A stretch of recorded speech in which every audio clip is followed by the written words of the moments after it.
CM ಇದರಲ್ಲಿದೆ. ಆ ಮುದ್ರಾ ಅಲ್ಲಿ ಏನಾಗ್ತದೆ ಅಂದ್ರೆ ಬ್ಯಾಂಕ್ ಅವರು ಸುಮ್ಮನೆ ಆಟ ಆಡಿಸ್ತಾ ಇದ್ದಾರೆ ಜನರಿಗೆ. ಅದು ಏನಾದ್ರು ಒಂದು ಪ್ಲಾನ್ ಮಾಡ್ಬಿಟ್ಟು ನಾವೇನ್ ಮಾಡಿದ್ದೀವಿ, 4 ಬ್ಯಾಂಕ್ನವ್ರನ್ನ ಅಲ್ಲೇ ಕರಿತಾ ಇದೀವಿ ಸರ್. ಜನರಲ್ ಮ್ಯಾನೇಜರ್ಸ್ ಇನ್ಕ್ಲೂಡಿಂಗ್ ಡೈರೆಕ್ಟರ್ಸ್ನ ಅಲ್ಲೇ ಕರೆದು ನಿಮ್ಗೆ ಅಲ್ಲಿ ಅವ್ರು ಮಾತಾಡ್ತಾರೆ. ಒಂದು ನಿಮಿಷ ಕೊಡ್ತೀನಿ, ಒಂದು ನಿಮಿಷ ಅವ್ರು ಕಂಟಿನ್ಯೂ ಮಾಡ್ತಾರೆ. ಒಂದು ಇನ್ಫಾರ್ಮೇಶನ್ ಹೇಳ್ತೀನಿ.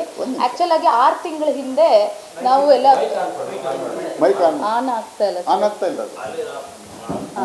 ಒಂದು 6-7 ತಿಂಗಳ ಹಿಂದೆ ನಾವೇನ್ ಮಾಡಿದ್ವಿ, ನಾವು ಇದುವರೆಗೂ ಒಂದು 64 ಕಡೆ ಪ್ರಮೋಷನಲ್ ಆಕ್ಟಿವಿಟೀಸ್, ಅಂದ್ರೆ ನೀವು ನೋಡದೇ ಇರುವಂತಹ ಭಾಗಗಳು, ಸುರಪುರ, ಯಾದಗಿರಿ, ಅದರಲ್ಲಿ ಎಲ್ಲ ಕಡೆ ನಾವು ನಮ್ಮ ಪ್ರಾಮಾಣಿಕತೆಯಿಂದ ಉದ್ಯೋಗ ಮೇಳ ಆಗಿರ್ಬೋದು, ಸ್ವಯಂ ಉದ್ಯೋಗ ಅವಕಾಶಗಳಾಗಿರ್ಬೋದು, ಆ ಥರ ಮಹಿಳೆಯರಿಗೆ ಯುವಕರಿಗೆ ಕೊಡ್ತಾ ಬಂದಿದ್ದೀವಿ. ಪ್ರಪ್ರಥಮ ಬಾರಿಗೆ ಒಂದು ನಾನು ಇನ್ಫಾರ್ಮೇಶನ್ ಹೇಳಕ್ ಇಷ್ಟಪಡ್ತೀನಿ. ಏನಂದ್ರೆ ಎಲ್ಲ ಕಡೆ ಹೋದ್ರೆ ಕೆಲಸ ಅಂದ ತಕ್ಷಣ ದುಡ್ಡು ಅಂತಾರೆ. ನಮ್ಮ ಕಡೆ ಒಂದೇನಪ್ಪಾ ಅಂದ್ರೆ ಬಂದ ತಕ್ಷಣ ಫಸ್ಟು ಕೆಲಸ ಅಂತ ನಮ್ಮ ಕಡೆಯಿಂದ ಪ್ರಾಮಾಣಿಕ ಪ್ರಯತ್ನ ಮಾಡ್ತೀವಿ. ಎರಡನೇದು, ನೀವೊಂದು ಒಳ್ಳೆ ಪ್ರಶ್ನೆ ಕೇಳಿದ್ರಿ ಸರ್, ಯಾಕೆ ನಾವು ಇನ್ಸ್ಪೈರ್ ಆಗಿ NR ರಮೇಶ್ ಸರ್ಗೆ ಮಾಡ್ತಾ ಇದ್ದೀವಿ ಅಂತಂದರೆ, ನಾನು ಈಗಲೇ ಹೇಳಿದಂಗೆ ಒಂದು 60 MLA ಕಾನ್ಸ್ಟಿಟ್ಯೂನ್ಸಿಗೆ ವರ್ಕ್ ಮಾಡಿದ್ದೀವಿ. ಅವರು ಯಾವುದೇ ಕಾನ್ಸ್ಟಿಟ್ಯೂನ್ಸಿಯಿಂದ ಮಕ್ಕಳು ಬಂದರೂ ಅವ್ರ ಎಜುಕೇಷನ್ಗೆ ಅಂತ ಅವ್ರು ಪರ್ಸ್ನಲ್ ಆಗಿ ದುಡ್ಡು ಕೊಡ್ತಾ ಇದ್ದಾರೆ. As a citizen of India ನಾನು ಲಯನ್ಸಲ್ಲಿ ಸೇವೆ ಮಾಡಿದ್ದೀವಿ, ಫ್ರೀಯಾಗಿ ಮೆಡಿಟೇಷನ್ ಕ್ಲಾಸಸ್ ಮಾಡಿದ್ದೀವಿ, ಫ್ರೀಯಾಗಿ ಟ್ರೈನಿಂಗ್ ಕ್ಲಾಸಸ್ ಮಾಡಿದ್ದೀವಿ ಸರ್. ಸರ್ಕಾರದಿಂದ ಉದ್ಯೋಗ ಮೇಳ ಮಾಡಿದವರು ಯಾರು ಉದ್ಯೋಗ ಮೇಳ ಆದಮೇಲೆ ಉದ್ಯೋಗ ಅವಕಾಶ ಕೊಡ್ತಾ ಇದ್ದಾರಾ?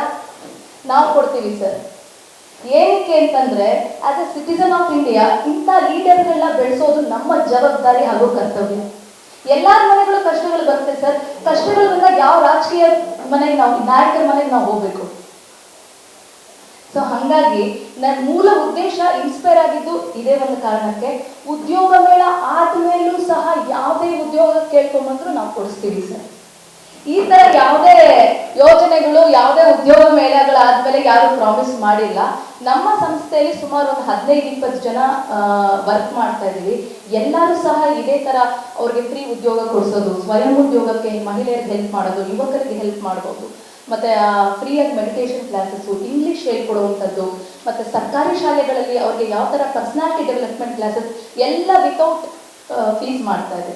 ಸೊ ಹಾಗಾಗಿ ನಮ್ಮ ಪ್ರಾಮಾಣಿಕ ಪ್ರಯತ್ನ ಈ NR ರಮೇಶ್ ಸರ್ ಅವರ ಸಾರಥ್ಯದಲ್ಲಿ ಒಂದು ಆಗಲಿ ಅನ್ನೋದೊಂದು ಆಸೆ ಇತ್ತು. ಹಾಗಾಗಿ ಸುಮಾರು ಒಂದು 6-7 ತಿಂಗಳಿಂದ ಅಲ್ಲಿರುವಂಥ ಸುತ್ತಮುತ್ತ ಸರ್ಕಾರಿ ಶಾಲೆಗಳು, ಕಾಲೇಜ್ಗಳಲ್ಲಿ ಇದನ್ನ ಹೇಳ್ತಾ ಬಂದಿದ್ವಿ. ಅದ್ರ ಜೊತೆಗೆ ನೀವು ಪ್ರತಿ ಸತಿ ಕೇಳ್ತಾ ಇದ್ದಾರೆ ಉದ್ಯೋಗ ಮೇಳ ಫ್ಲಾಪ್ ಆಗುತ್ತೆ ಅಂತ. ಯಾಕಾಗತ್ತೆ ಅಂತಂದ್ರೆ ಕರೆಕ್ಟಾಗಿ ಪ್ಲಾನಿಂಗ್ ಇರಲ್ಲ. ಪ್ರತಿ ಒಂದು ಮಗು ಯಾವ ಊರಿಂದ ಆಕ್ಚುಲ್ ಆಗಿ ಬುದ್ಧಿ ಕತ್ಕೊಂಡು ಪಾಪ ಬಸ್ ಚಾರ್ಜ್ ಹಾಕೊಂಡು ಬಂದಿರ್ತಾರೆ. ಅವ್ರಿಗೆ ಎಲ್ಲಿ ಹೋಗ್ಬೇಕು ಅನ್ನೋದು ಅವ್ರಿಗೆ ಗೊತ್ತೇ ಇರೋದಿಲ್ಲ. ಫಸ್ಟ್ ಆಫ್ ಆಲ್ ನೋಡಿದ ತಕ್ಷಣ ಗಾಬರಿ ಆಗ್ತಾರೆ, ಟೆನ್ಷನ್ ಆಗ್ತಾರೆ ಇಂಟರ್ವ್ಯೂ ಅಂದ ತಕ್ಷಣ. ಆಮೇಲೆ ಎಲ್ಲಿ ಹೋಗ್ಬೇಕು ಅನ್ನೋದು ಗೊತ್ತಾಗೋದಿಲ್ಲ. ಅವ್ರಿಗೆ ನಾವೇನು ಮಾಡಿರ್ತೀವಿ, ಸ್ಟಾರ್ಟಿಂಗಲ್ಲೇ ಬ್ಯಾನರ್ ಹಾಕಿ ಒಂದು ಹೆಲ್ಪ್ ಡೆಸ್ಕ್ ಅಂತ ಕೊಟ್ಟಿರ್ತೀವಿ. ಆ ಹೆಲ್ಪ್ ಡೆಸ್ಕ್ ಅಲ್ಲಿ ಪ್ರತಿಯೊಬ್ಬರು ಬಂದು ಸ್ಕ್ಯಾನ್ ಮಾಡಿದ ತಕ್ಷಣನೇ ಅವ್ರಿಗೆ ಯಾವ್ಯಾವ ಕಂಪನೀಸ್ ಬರ್ತಾ ಇದೆ, ಎಲ್ಲಿ ಹೆಂಗೆ ಯಾವ್ಯಾವ ಸ್ಟಾಲ್ ನಂಬರ್ಗೆ ಹೋಗ್ಬೇಕು, ಏನೇನು ಕ್ವಾಲಿಫಿಕೇಶನ್ ಇದೆ, ಮತ್ತೆ ಏನೇನು ಸಂಬಳ ಸಿಗತ್ತೆ, ಪ್ರತಿಯೊಂದು ಮಾಹಿತಿ ಸ್ಕ್ಯಾನ್ ಮಾಡಿದ ತಕ್ಷಣನೇ ಅವ್ರಿಗೆ ಗೊತ್ತಾಗ್ಬಿಡುತ್ತೆ.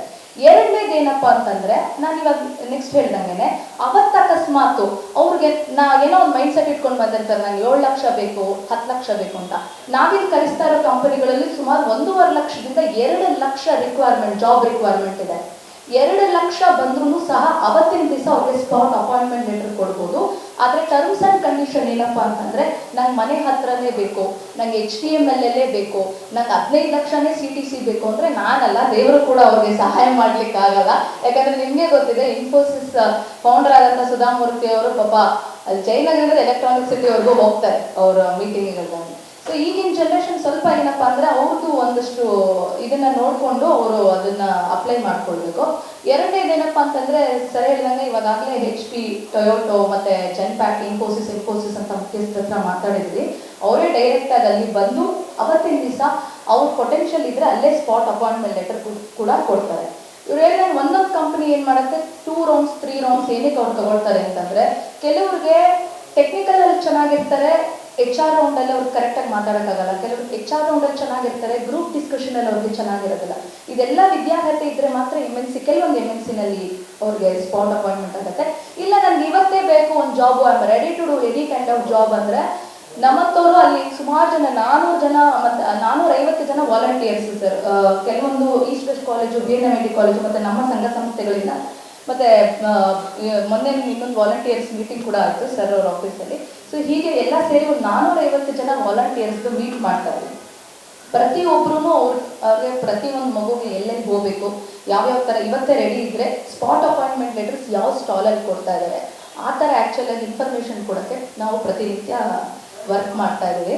ಇವತ್ತೂ ಸಹ ಸುಮಾರು ಒಂದಷ್ಟು ಕಂಪನಿಗಳು ಅಪಾಯಿಂಟ್ಮೆಂಟ್ ಲೆಟರ್ಗಳು ಅವತ್ತೇ ಕೊಡಬೇಕು ಅಂತ ಡಿಸ್ಕಷನ್ ಕೂಡ ಆಗ್ತಾ ಇದೆ, ಈಗಾಗಲೇ ಎಲ್ಲ ಹೋಗಿದ್ದಾರೆ. ಮತ್ತು ಸ್ವಯಂ ಉದ್ಯೋಗ ಅವಕಾಶದ ಬಗ್ಗೆ ಕೇಳ್ತಾ ಇದ್ರಿ. ಆ್ಯಕ್ಚುಲಾಗಿ ಅಲ್ಲಿ ಬರೀ ಸೆಮಿನಾರ್ ಒಂದು ಮಾಡಿಬಿಟ್ರೆ ಏನಾಗುತ್ತೆ, ಅವ್ರಿಗೆ ಎಲ್ಲಿ ಸಿಗುತ್ತೆ ಏನಾಗುತ್ತೆ ಅಂತ. ಫಾರ್ ಎಕ್ಸಾಂಪಲ್ ಇವಾಗ ಕೋಟೇಶ್ವರ್ ರಾವ್ ಅಂತ ಬರ್ತಾ ಇದ್ದಾರೆ, ಅವ್ರು ಬಂದ್ಬಿಟ್ಟು exporting chief of world trade ಇದು.